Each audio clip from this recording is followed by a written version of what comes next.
이제 오늘 요한복음 3장인데요. 읽은 말씀을 가지고 당신은 거듭나야 합니다. 거듭나야 합니다. 이런 제목으로 말씀의 은혜를 나누길 원합니다. 우리는 삶을 살면서 지나간 시간들이 후회가 될 때가 있잖아요. 내가 다시 한번 기회가 된다면, 내가 옛날로 돌아가서 삶을 다시 한번 시작할 수 있다면 얼마나 좋을까, 이런 소망을 가질 때가 있죠. 그죠? 내가 인생을 다시 살 수만 있다면 내가 그런 실수는 안 할 텐데, 그죠? 한 번 더 기회가 있다면 내가 그때 그런 거는 좀 잘해볼 수 있었을 텐데, 이런 어떤 생각이 드는, 후회되는 영역들이 여러분 삶에 있으시죠? 여러분 예를 들면 뭐 결혼 생활 같은 것도, 내가 좀 더 일찍 예수님을 믿고 지금 아는 것을 내가 결혼할 때 그때 당시에 내가 알았다면, 그래서 실천 처음부터 결혼 초기부터 그렇게 살았다면 우리 가정이 지금보다 훨씬 더 아름답고 행복한 가정이 됐을 텐데, 이런 생각이 있잖아요. 또 여러분 자녀 문제로 인한 그 어려움을 겪을 때 그런 생각 들지 않으십니까? 내가 좀 더 진작에 애들 어렸을 때 내가 신앙적으로 교육을 좀 잘 시켰다면, 예수님의 사랑으로 좀 아이들을 품고 애들을 위해서 좀 기도하는 부모가 됐다면 우리 애들이 지금보다 좀 잘 됐을 텐데, 그때로 돌아가서 다시 인생을 시작할 수 있다면 얼마나 좋을까? 또 어떤 분은 그런 생각하시는 분도 있어요. 내가 좀 더 좋은 환경에서 또 좋은 시대에 좀 더 태어났으면 내가 지금보다는 훨씬 더 멋진 인생을 살 수 있었을 텐데, 그런데 이런 생각들은 다 환상이죠. 그렇죠? 우리가 과거로 돌아갈 수 있습니까? 그럴 수는 없잖아요. 자, 그런데요. 자, 오늘 말씀을 보면, 자, 우리가 과거로 돌아갈 수는 없지만 지금 다시 태어나서 새로운 인생을 다시 시작할 수 있는 기회가 우리 크리스찬들에게는 있다라는 것입니다. 이걸 성경은 거듭남의 역사라고 얘기해요. 거듭남. 우리 모든 성도들에게 주어진 제2의 삶의 기회가 있다는 것입니다. 오늘 예수님께서 이거를 니고데모라는 사람과의 대화 속에서 이 이야기를 우리에게 하고 계세요. 자, 3장 1절로 가보면 오늘 니고데모가 등장을 하는데요. 자, 니고데모가 어떤 사람인가? 성경은 이렇게 말합니다. 1절입니다. 바리새인 중에 니고데모라 하는 사람이 있으니 유대인의 지도자라 그랬죠. 첫째로 니고데모는 누구라고요? 바리새인이다라고 돼 있죠. 여러분, 바리새인이 어떤 사람인지 아시죠? 모르는 분들을 위해서 다시 한번 정리합니다. 바리새인들은요, 율법의 핵심이 십계명이잖아요. 십계명을 철저히 지키는 것을 인생의 최우선 목표로 둔 사람들이에요. 왜냐하면 이분들은 지금 당시 유대 나라가 굉장히 어려웠잖아요. 로마의 핍박을 받고 있고 압제 가운데 있고. 근데 그 민족이 이렇게 고난을 당하고 순환을 당하는 것은 하나님을 떠났기 때문이라고 생각한 거예요. 그러니까 율법을 떠나서 말씀대로 살지 않았기 때문이라고 생각했거든요. 그래서 오늘 우리 인생 가운데 찾아온 이 고난과 어려움을 극복하려면 어떻게 해야 돼요? 율법으로 돌아가야 돼요. 하나님께로 돌아가고 그 핵심이 말씀을 지키는 데 있다고 봤어요. 그래서 이걸 모든 이스라엘 백성들이 깨닫고 국민 한 사람 한 사람이 철저하게 그 계명대로 말씀대로 순종해서 살게 되면 그때 하나님께서 약속하신 메시아를 이 땅에 보내주실 거다. 그래서 이 위기 가운데서 이 민족을 다시 세우고 회복하는 역사가 일어날 거다. 이게 이제 메시아 대망 사상이잖아요. 이걸 가지고 있었거든요. 그래서 그들에게 있어서 율법을 지키는 것은 자기 개인뿐 아니라 민족 가운데서도 너무 중요한 일이었던 거예요. 그래서 율법을 지키지 않는 사람들을 보면 막 심지어 경멸하기까지 했던 것이 이제 바리새인들의 모습이었잖아요. 자, 그런데 이들은 이렇게 율법을 철저하게 지키려고 하는 사람들인데, 보면 율법은요, 십계명은 사실은 간단하게 서술돼 있죠. 그렇죠? 구체적이지 않잖아요. 우리 살다 보면 삶에 여러 가지 상황들이 나오는데 그런 것들을 다 어떨 땐 어떻게 해야 되고 이런 것들은 규정되어 있지 않으니까 바리새인들이요, 율법을 잘 지키기 위해서 십계명을 해설해 놓은 책을 만들었어요. 그 책을 미슈나라고 합니다. 미슈나라고 하는데요, 그 책을 보면요, 율법을 구체적으로 어떻게 지켜야 되는지를 굉장히 자세하게 기록해 놨어요. 그래서 십계명을 이제 우리가 이제 헌법이라고 본다면 이 미슈나는 뭐가 될까요? 뭐 시행령쯤 되겠죠. 그죠? 그 법을 지키기 위한 이 조항들을 쭉 달아놓은 거예요. 자, 그런데 이분들이 이제 보니까 이 미슈나를 가지고도 자신들의 모든 삶이 다 커버가 되지 않으니까 그 책을 설명해 놓은 또 다른 책을 하나 더 만듭니다. 그게 뭐냐면 우리가 잘 아는 그게 이제 탈무드라는 책이에요. 탈무드. 그러니까 탈무드는 미슈나보다도 훨씬 더 두껍고 더 많은 내용을 담고 있겠죠. 자, 이 안에 어떤 내용들이 기록되어 있는가? 이제 예를 하나 들어보면 이제 이런 겁니다. 이제 사계명을 예로 하나 한번 들어볼까요? 사계명이 뭡니까?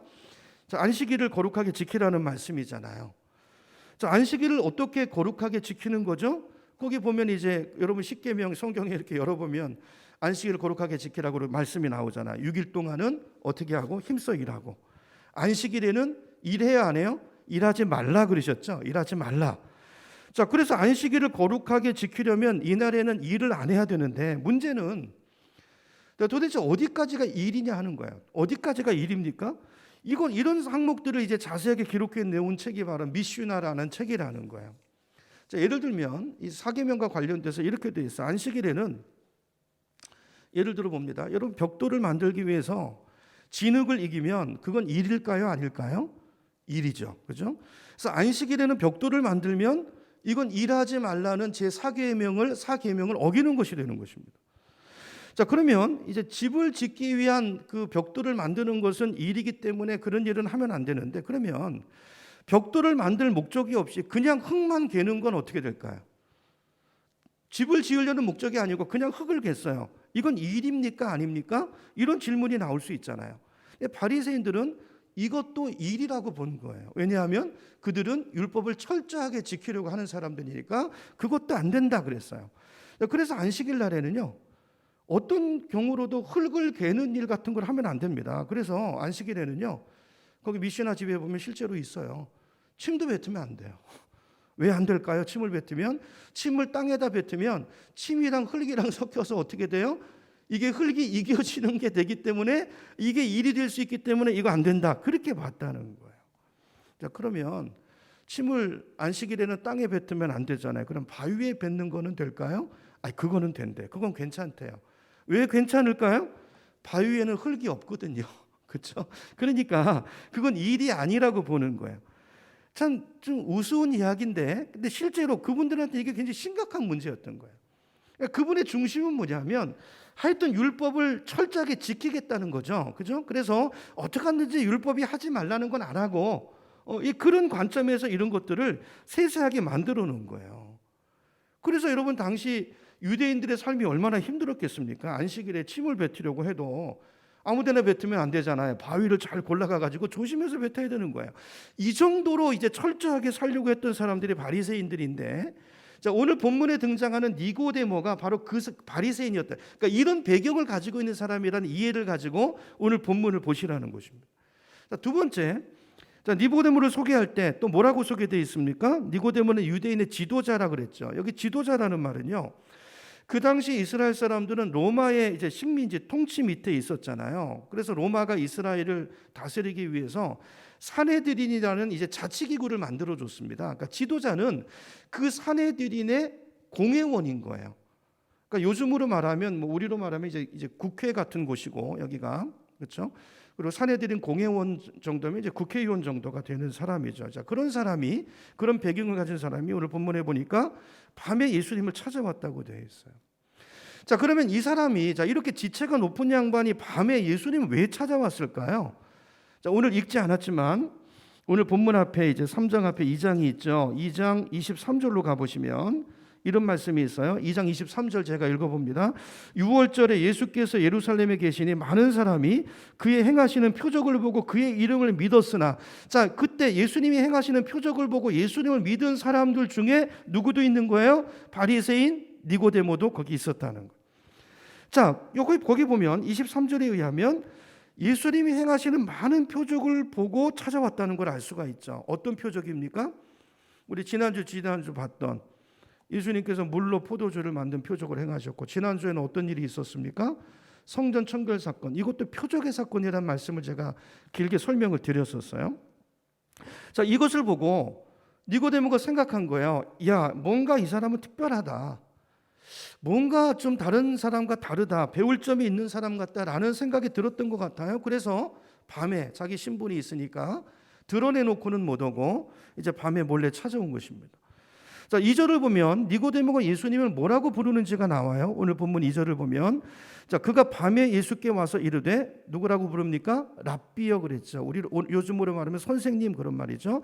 우리가 당신은 하나님께로부터 오신 선생인 줄 아나이다. 선생으로 아는 거예요. 자, 근데 이 말을 들으시고 나서 예수님께서 3장 3절에 가보시면 이렇게 아주 이상한 말씀을 하세요. 자, 3절부터 잘 보십니다. 예수께서 대답하여 이르시되 진실로 진실로 내게 이르노니. 진실로 진실로 할 때는 예수님이 굉장히 중요한 말씀을 하실 때예요. 자, 뭐라고 말합니까? 사람이 거듭나지 아니하면 하나님 나라를 볼 수 없느니라 그랬어요. 5절로 가보시면 같은 말을 이렇게 하십니다. 바꿔서 네가 다시 태어나지 아니하면 하나님 나라 즉 천국에 들어갈 수 없느니라 그랬습니다. 여러분, 이 말씀이 니고데모에게는 전혀 감이 안 오는 말씀이에요. 왜 그럴까요? 설명드리겠지만 니고데모는요 도덕적인 신앙인입니다. 아직 거듭나지 않았어요. 도덕적인 종교인이에요. 종교인. 니고데모에게 예수님은 단순한 랍비였어요. 많은 선생들 중에 한 사람이었던 것입니다. 여러분, 지금 오늘 이 시대도 우리 가운데도 예수 안 믿는 분들은 물론이고요, 심지어는 교인들 가운데서도 요즘은 예수님을 단순한 선생님 정도로 아는 분들이 굉장히 많으세요. 여러분은 어떠십니까? 예수님을 단순히 하나님의 아들이 아니고 단순히 선생님, 이런 사람을 가리켜서 우리가 뭐라고 하냐면요, 도덕적인 크리스찬이라고 말합니다. 본 어게인 하지 않은, 거듭나지 않은 그냥 도덕적인 크리스찬이라는 거예요. 자, 이분들의 생각은 어떤 생각, 관점을 갖고 있냐면요, 하나님을 아는 방법은 여러 가지 방법이 있다는 거예요. 이 땅에 존재하는 여러 종교들은 하나님을 향해 가는 여러 다른 방법일 뿐이라는 거예요. 예수님은 많은 성인들 중에, 많은 종교 창시자들 중에 한 사람에 불과하다는 것입니다. 그분은 위대한 스승이세요. 우리에게 올바른 삶을 가르쳐 주시고 우리에게 올바른 생활 태도를 가르쳐 주시는 선생님이세요. 자, 이렇게 예수를 이 정도로 생각하는 사람을 종교인이라고도 하고 도덕적인 크리스찬이라고 그렇게 이야기합니다. 그러니까 니고데모가 그런 사람인 거예요. 자, 결론적으로 말씀을 드리면, 자, 그래서 그가 예수님에게 와서 질문하고 싶고 알고 싶은 것은 뭐냐면요, 영생에 관한 문제가 아니라 바른 삶에 관한 문제였어요. 어떻게 사는 것이 바르게 사는 것입니까? 어떻게 사는 것이 올바른 삶입니까? 여러분, 도덕적인 크리스찬은요 이런 질문의 범주를 잘 벗어나지 못해요. 그가 교회를 다니는 이유도 이런 것입니다. 오늘 많은 성도들이 그렇잖아요. 교회 오는 목적이 마음의 평안을 얻기 위함이에요. 뭔가 좀 인격 수양을 하고 좀 선행도 하고, 그렇죠? 좀 삶의 유익도 얻어보고 좀 그런 삶을 살아보는데 이 땅에서 잘 살기 위한 것이 목적이에요. 그러나 그것이 진짜 진정한 성경이 말하는 신앙생활이 목적이 아니라는 것 여러분 알고 계시죠? 그게 목적이 아니에요. 자, 이런 도덕적인 신앙이었던 니고데모에게 주님께서 하신 말씀이 뭐냐면 너는 거듭나야 한다라는 말씀이었어요. 너는 니고데모, 너는 거듭나야겠다. 물과 성령으로 다시 나지 아니하면 너는 하나님 나라에 들어갈 수 없느니라. 너 다시 태어나지 않으면 천국 갈 수 없어. 네가 아무리 인격 수양을 하고 아무리 좋은 일을 많이 하고 아무리 많은 지식으로 포장을 하고 그거 가지고 그래도 그걸로 천국 갈 수 없어. 너는 다시 태어나야 돼. 이 말씀을 하시는 것입니다. 이 말이요, 당시 니고데모에게는 충격이었어요. 이게 도무지 무슨 말인지 감이 안 오는 얘기였습니다. 왜요? 그는 도덕적인 신앙인이었기 때문에 그래요. 자, 2장 23절로 다시 가봅니다. 아까 봤던 2장 23절 다시 가보면 니고데모로 대표되는 이 도덕적인 종교인들이 여기 나오는데요. 쭉 나오는데 한번 보겠습니다. 23절 다시 봐요. 6월절에 예수께서 예루살렘에 계시는데 많은 사람이 뭘 보고요? 그가 행하시는 표적을 보고 그의 이름을 믿었대요. 자, 많은 사람들이 예수를 믿는다고 말합니다. 자, 여기 보면 많은 사람이 그 이름을 믿었다. 얼핏 볼 때는 이 사람들이 다 신자인 것처럼 보여요. 근데 24절로 가보시면 이 사람들에 대한 예수님의 평가 반응이 나와요. 24절 뭐라고 되어 있습니까? 예수는 그의 몸을 그들에게 뭐라고 되어 있죠?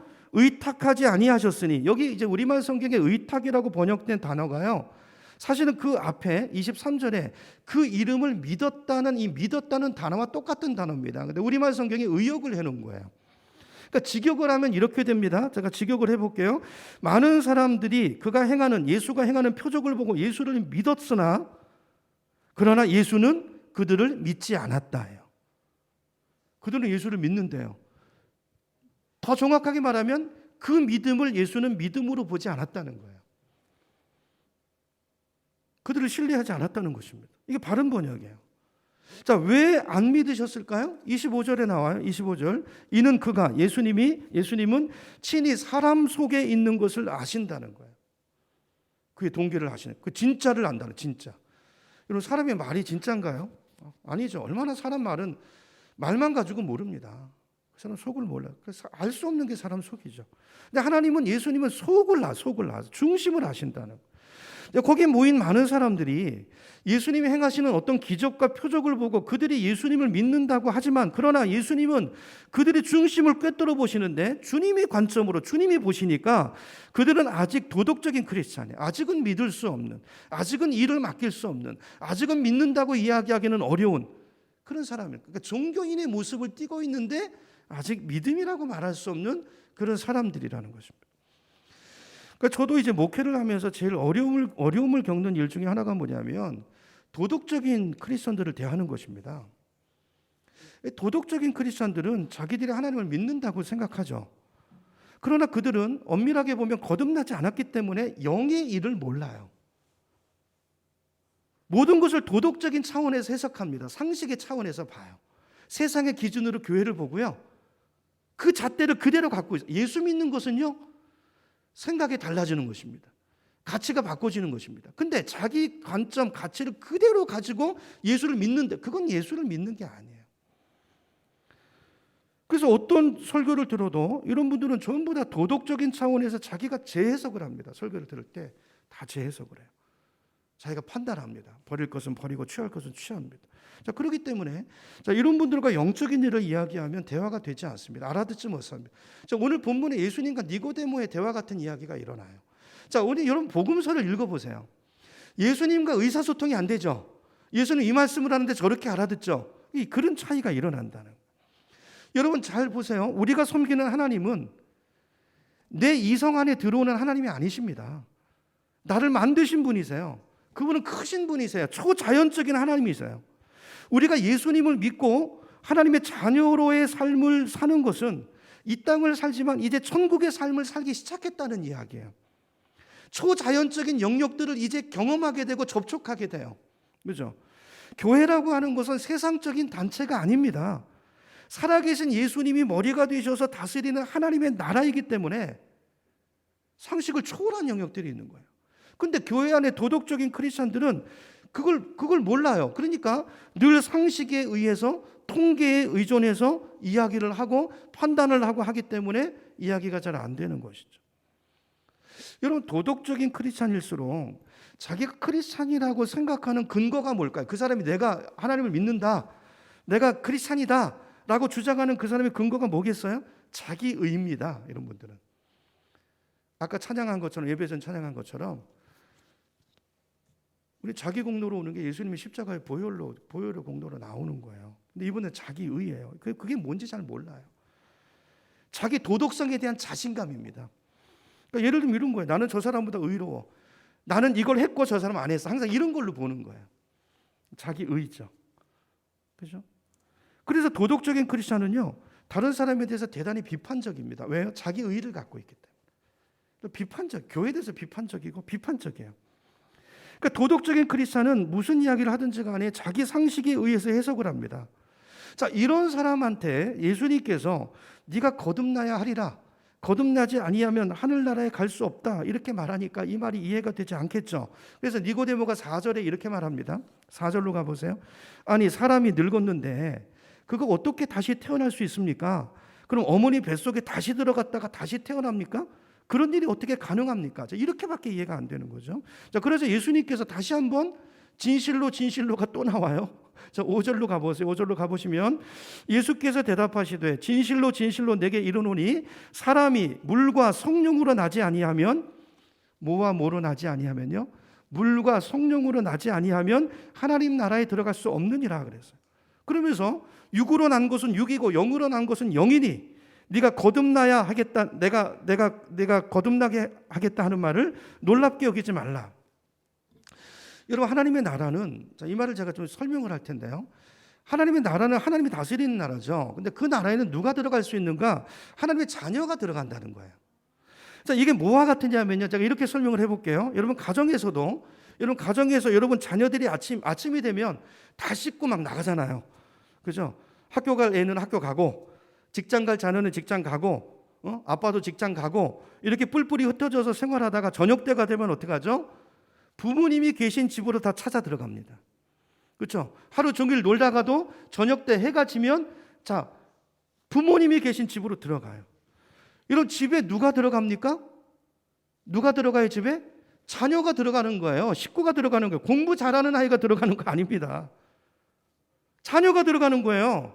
공부 지질이 못해도 성격이 못됐어도 집에 누가 들어가요? 자녀가 들어가는 거예요. 천국도 마찬가지라는 거예요. 여러분 천국은 이 세상의 삶을 다 살고 나서 누가 들어가요? 하나님의 자녀들이 들어가는 곳이에요.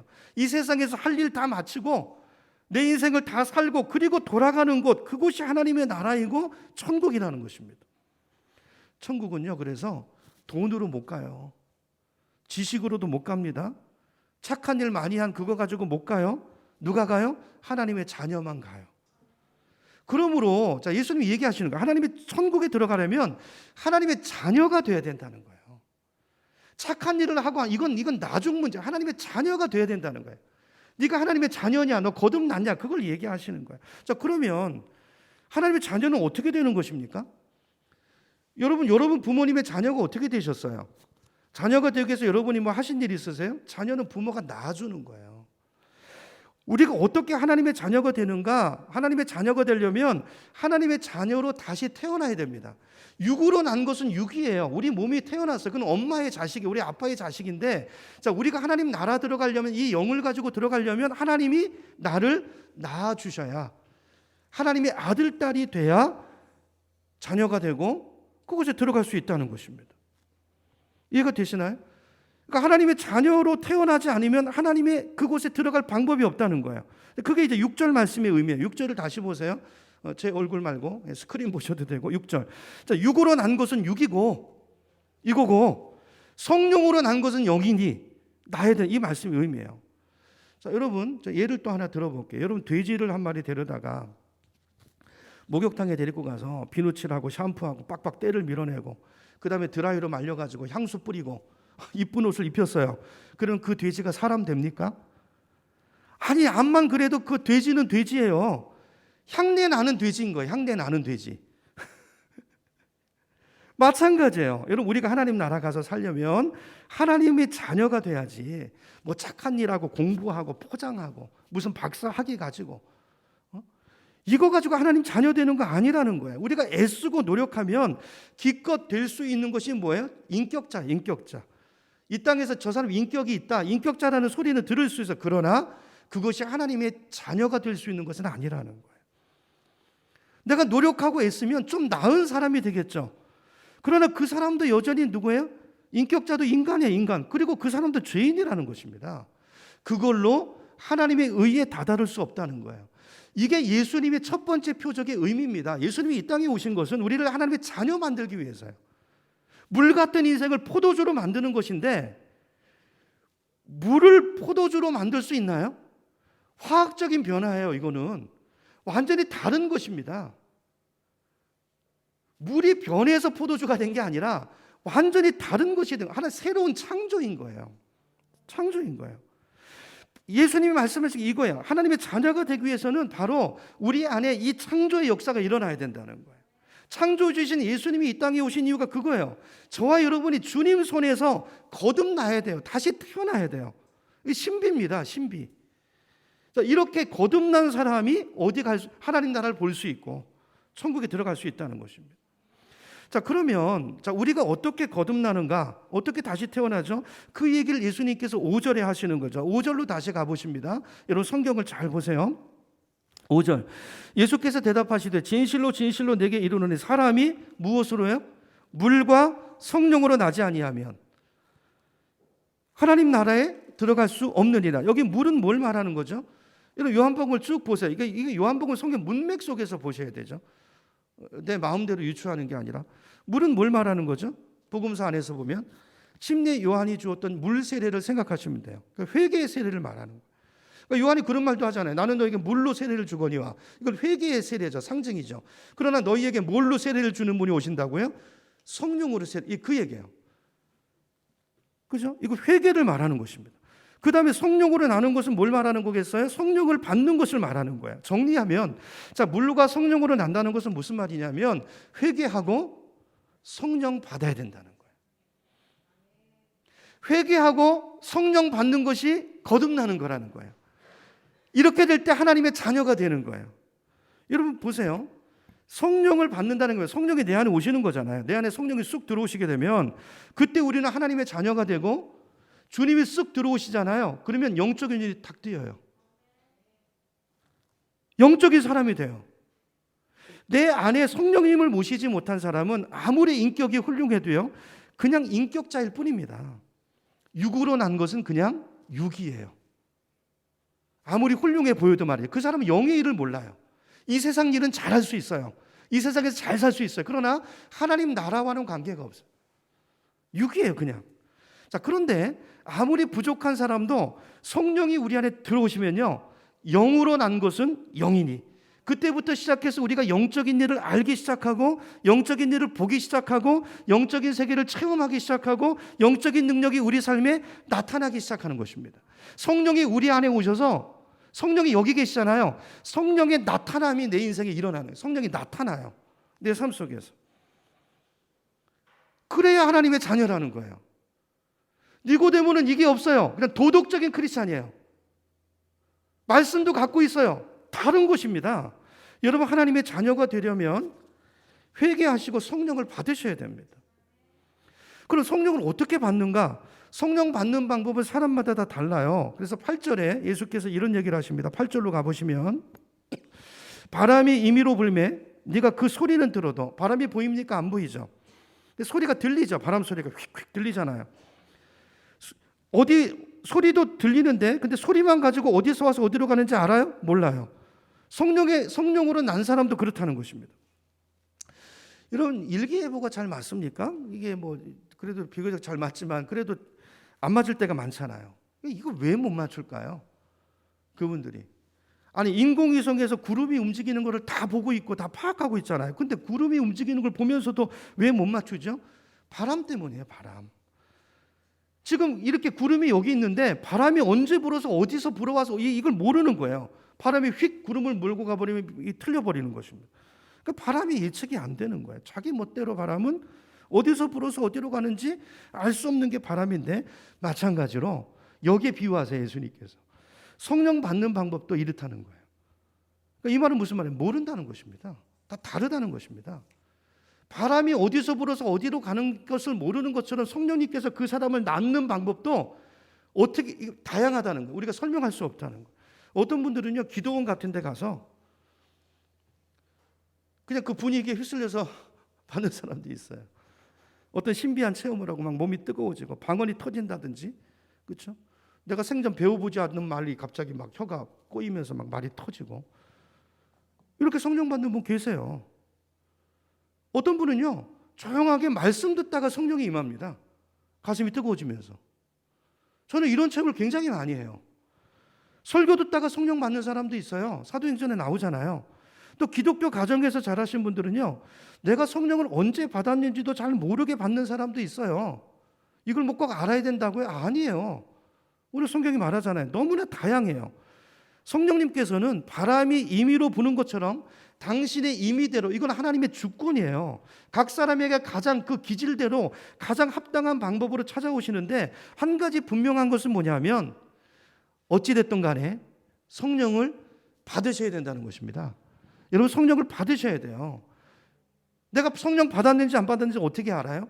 그 증거들을 제가 말씀드릴게요. 성령이 없는 사람은 하나님의 사람이 아니에요. 여러분, 우리가 성전이에요, 성전. 성전이라는 건 뭐야? 하나님이 계신 곳이 성전입니다. 건물이 성전이 아니고, 이건 구약이고, 신약은 사람이 성전이라고요. 왜 성전이죠, 내가? 성령이 계시기 때문에 성전이. 그러니까 성령이 안 계신 분은 하나님의 자녀가 될 수 없고, 하나님의 자녀가 아니면 천국에 갈 수 없고, 그런 얘기를 하시는 거예요. 근데 니고데모는 도덕적인 신앙인이기 때문에 이걸 이해를 못하는 거예요. 감을 못 잡아요. 그래서 9절에 보면 이렇게 말합니다. 9절로 다시 가보시면 니고데모가 이렇게 말해요. 아니 어떻게 그런 일이 있을 수 있습니까? 그런 일이 어떻게 가능합니까? 그 말이죠.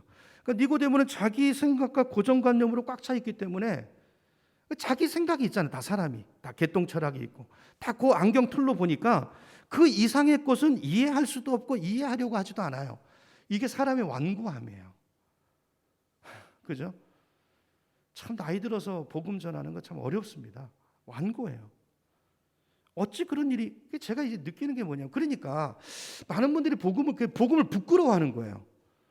상식적으로 이해가 안 되는 말을 자기도 이해가 안 되고, 그러니까 거듭나지 않은 사람이 복음 전하려고 하면요, 복음이 부끄러워요. 복음 못 전합니다. 자기도 이해가 안 되는데, 자기도 안 믿어지는데. 예수님이 이제 한탄을 하시면서 10절에서 이렇게 말씀하세요. 자, 10절로 가보십니다. 10절. 예수께서 그에게 대답하여 이르시되 너는 이스라엘의 선생으로서, 바리새인이잖아요. 지도자잖아요. 이스라엘의 선생으로서 이러한 것들을 알지 못하나. 이런 것들은 뭐죠? 지금까지 예수님 말씀하신 거예요. 영적인 예를 왜 모르느냐는 거예요. 왜 거듭나야 된다는 말을 모르느냐는 거예요. 왜 성령을 받아야 된다는 걸 이해 못하냔 말이에요. 예수 이 말씀을 왜 하시죠? 여러분, 성령을 받아야 된다? 지금 주님이 말씀하시는 너 거듭나야 하나님 나라 간다, 이 말씀은요, 예수님이 지금 처음 하시는 말씀이 아니에요. 구약에서부터 하나님이 선지자들을 통해서 누누이 수도 없이 예언하신 말씀이에요. 그런데 너는 이스라엘의 선생으로서 어떻게 이걸 모르냐? 이런 말씀을 모르냐? 그 얘기 하시는 거예요. 여러분, 구약 백성들이 율법을 지키는 일에 실패한 이유가 있습니다. 율법을 몰라서가 아니에요. 말씀대로 살면 좋다는 것을 몰라서도 아니고요. 다 알아요. 그들은 막 말씀을 다 암송했어요. 근데요, 알면 뭐예요? 암송하면 뭐예요? 그 율법대로 말씀을 지킬 수 있는 능력이 내 속에 없는데. 능력이 없어요, 능력이. 자, 그래서 하나님께서는 구약이 옛 언약이잖아요. 여러분, 약속을 맺었는데 약속이 안 지켜지는 거예요. 그래서 하나님께서 새 언약을 맺으세요. 새 언약. 누구를 통해서? 예수님을 통해서 새 언약을 맺으세요. 그 새 언약을 구약의 많은 예언자들을 통해서 약속해 주십니다. 새 언약의 핵심은 성령님이에요. 그러니까 내 힘으로 안 되니까 이제 성령을 보내셔서 거듭나게 해서 그 성령의 능력으로 그 일이 너희에게 가능해지게 하겠다는 거예요. 이게 구약의 예언이고 약속이에요. 좀 찾아보겠습니다. 몇 군데 어디 있는지. 예수님 오시기 전에 700년 전에 살았던 선지자가 이사야입니다. 이사야. 자, 이사야를 통해서 하나님이 이렇게 말씀하세요. 스크린에 나왔습니다. 보세요. 이사야 32장 15절에 보니까 마침내 위에서부터, 위는 어디입니까? 하늘로부터 영을 우리에게 부어주시리니. 여기 히브리어는요, 우리 안에 쏟아 부어 주시겠다는 거, 안에 담는 것입니다. 밖에 그냥 이렇게 밖에 흩어지는, 이게 붙는 게 아니라 우리 안에, 이렇게 우리 안에라고 번역해 맞아요. 우리 안에 부어 주시리니. 그러면 어떻게 돼요? 광야 같은 이 심령이, 우리 인생이 아름다운 밭이 되고 큰 숲이 되는 역사가 일어난대요. 그렇죠? 44장 3절로 가보시면 나는 목마른 자에게 물을 주며 마른 땅에 시내가 흐르게 하며 나의 영을, 뭐예요? 성령을 누구에게요? 너희 후손들에게. 이게 예수님을 통해서 응해준 거예요. 너희 후손들에게 나의 복을 내 후손에게 부어줄 것이다. 다른 데를 볼게요. 예레미야를 통해서 이렇게 말씀합니다. 예레미야 31장 33절에 보니까 그러나 그날 후에 내가 이스라엘 집과 맺을 언약, 이게 새 언약이죠. 언약은 이러하니 곧 내가 나의 법을 이제 어디다가 둬요? 전에는 십계명 돌판에 새겼는데 이제 어디다가요? 우리 마음판에, 우리 속에 두며 그들의 어디에 기록해요? 마음의 신비에 기록해서 나는 그들의 하나님이 되고 그들은 내 백성이 될 것이라. 에스겔서 36장으로 가봅니다. 이제 에스겔 선지자를 통해서도 말씀하시는데요. 에스겔 36장 24절. 이거는 중요하니까요. 여러분 성경을 한번 찾아보셨으면 좋겠어요. 구약 성경 한번 찾아보세요. 위에 페이지로 그래서 줄 쳐놓으세요. 위에 페이지로 1208페이지쯤에 있습니다. 이제 몇 절을 보시냐면요. 24절부터 봅니다. 24절부터. 자, 여러분 성경 찾으셨죠? 자, 저는 새 번역으로 읽습니다. 비교해서 보시면 이해가 더 잘 되실 거예요. 24절부터 제가 읽습니다. 내가 너희를 이방 민족들 가운데서 데리고 나오며 그 여러 나라에서 너희를 모아다가 너희 나라로 데리고 돌아가겠다. 그리고 내가 너희에게 많은 물을 뿌려서 너희를 정결하게 하며 너희의 온갖 더러움과 너희가 우상들을 섬긴 모든 더러움을 깨끗하게 씻어주며 너희에게 무엇을 주고 새로운 마음을 주고. 다른 마음입니다.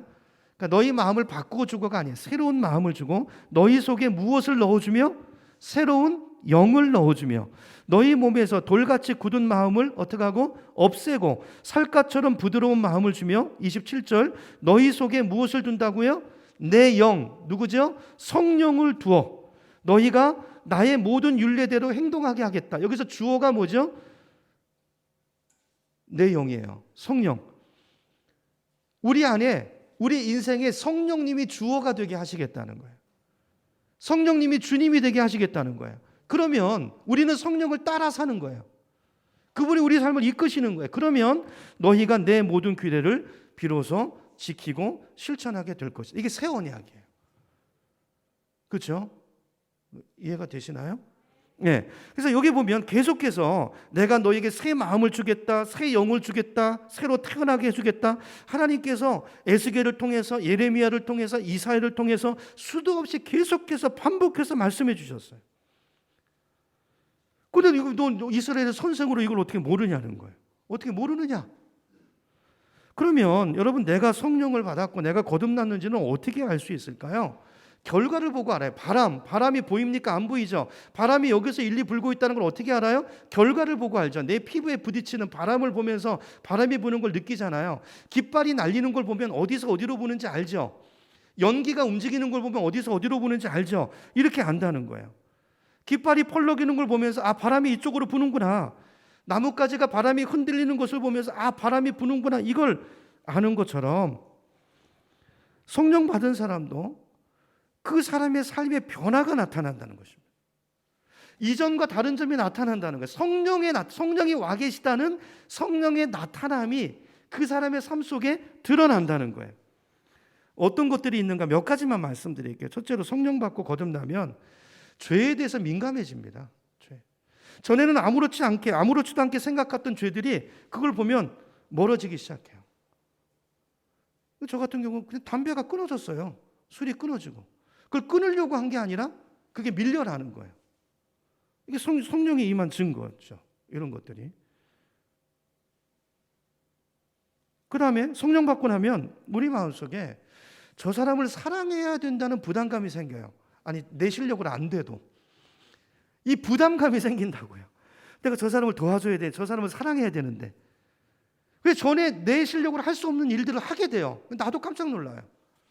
전에는 돈 10만 원 가지고 제가 벌벌벌 끄는 사람인데 아니 갑자기 저 사람을 사랑해야 돼야 되고 아니 자다가도 벌떡 일어나서 그 생각이 나요. 그 사람 생각이. 못 견디겠어요. 며칠째 잠을 안 재우세요. 어떨 때는. 그냥 그거 하겠습니다. 이래가지고 갖다 주면 마음이 평강이 와요. 10만 원도 못 덮던 사람이 그런 일들이 일어나요. 100만 원씩.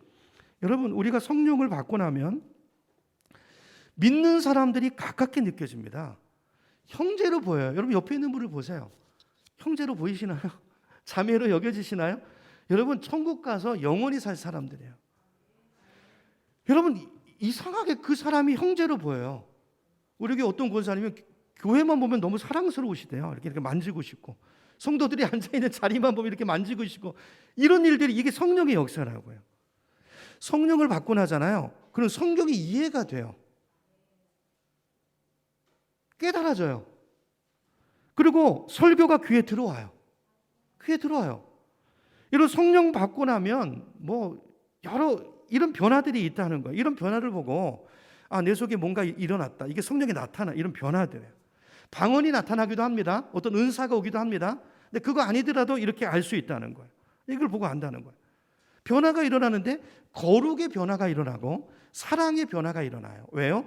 성령님 그분이 거룩하신 영이시고 그분이 사랑의 영이시기 때문에 그분의 특성이 내 안에 나타나는 거예요.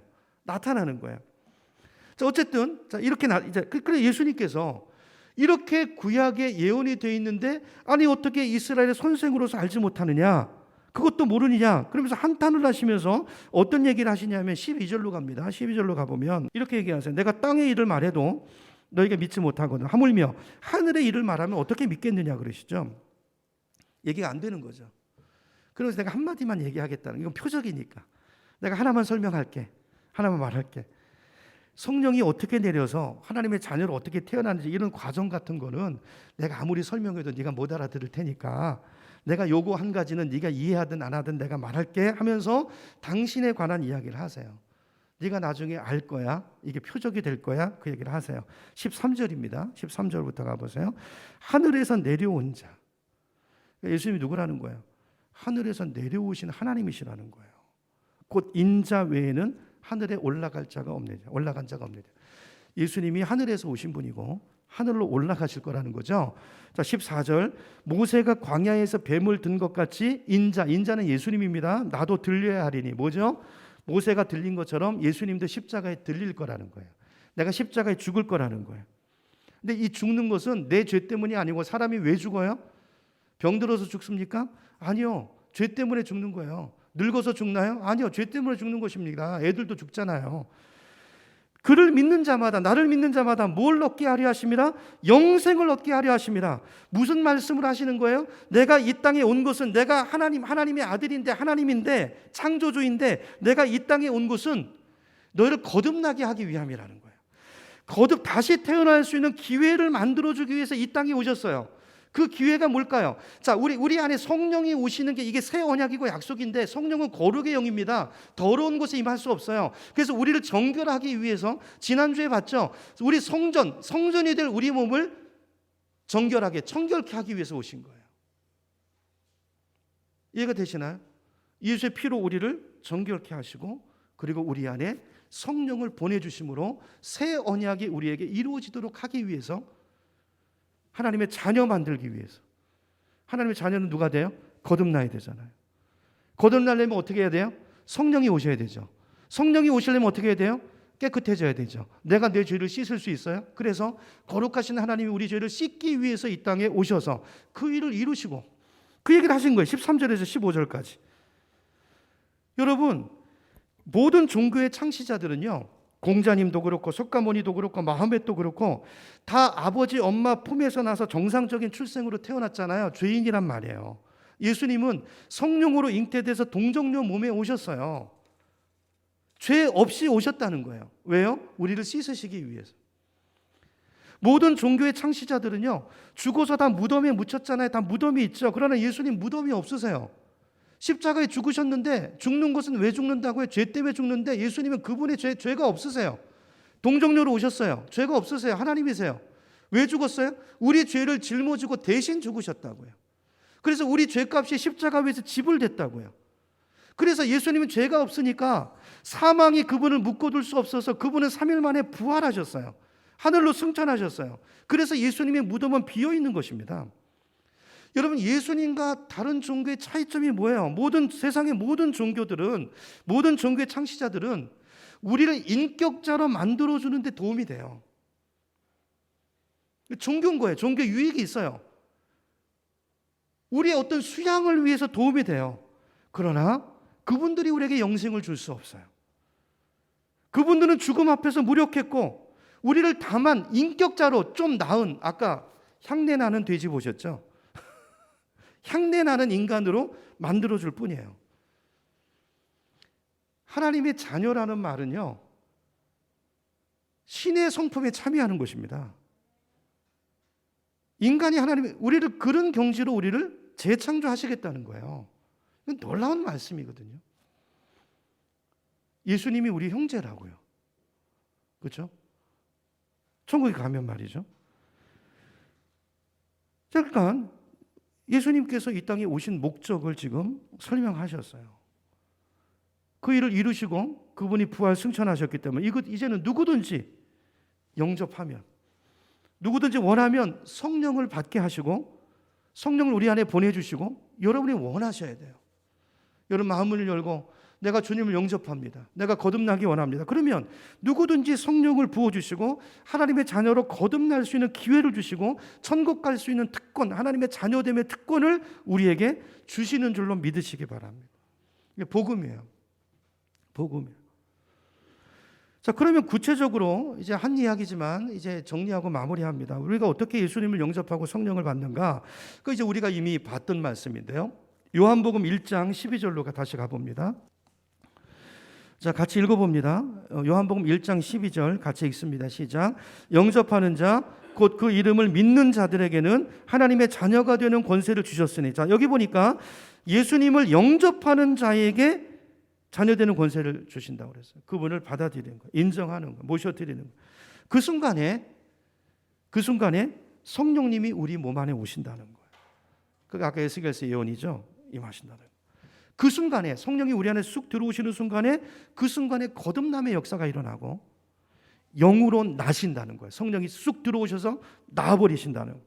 그 순간에 우리가 하나님의 자녀로 태어나게 되고 그 순간에 영적인 사람이 되는 거예요. 이게 바람과 같다고요. 어디서 와서 어디로 가는지 모르지만 이 일이 일어나요. 이걸 어떻게 알아요? 바람이 결과라는 것처럼 우리 삶에 거듭남의 결과가 나타난다고요. 아까 설명드렸죠. 그런 것들이 나타난다고요. 자, 이런 거에 다시요. 자, 이 성령 받는다는 것이 여러분 이게 아직도 이해가 잘 안 되시는 분이 있다면 이렇게 생각해 보시면 돼요. 여러분 무당들 점치잖아요. 기가 막히게 맞히죠. 그거 신 내렸다고 그러잖아요. 무당 신 내립니다. 그 악신이 그 안에 들어가는 거예요. 그 신이 역사하는 거예요. 무당에게 내리는 신은 악령이고 잡신입니다. 그러니까 무당도 그 신 내림 받기 위한 구슬을 하잖아요.